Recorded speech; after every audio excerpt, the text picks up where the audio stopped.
Assalamualaikum ya Waalaikumsalam. Yang kamu muliakan, pakiban solusi tak punya tu hati ngon pikiran dalam sembahyang. Dalam kata lain ngan kusyuk, menyeperle ngan kusyuk, bele tak semiki kedunya. Inti hana kusyuk gepegah lain munggadali karena pikiran tanyo kedunya.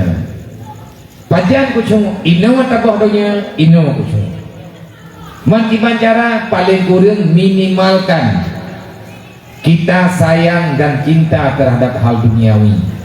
Makin minim atanya, makin mudah ditanya hadirkan kusyuk.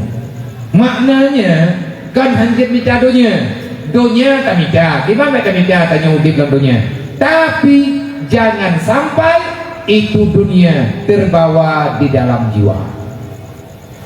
Cara tapi kita adalah boleh tak baca istighfar, boleh tak baca talawud, boleh tak tunggu semayang, bersering tanya tajak-tajak buat kebaikan, trik-trik kucung berdoa insyaAllah. Yang baik tak pegah, haid tak semayang, anak kucung adalah gepegah hidupku minta semayang, anak kucung tak raya ada sah. Jadi bagi bak, ikat kupre kucung oleh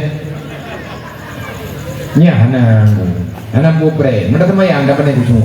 Mak gepegah minta semayang, anak kucung bila sah.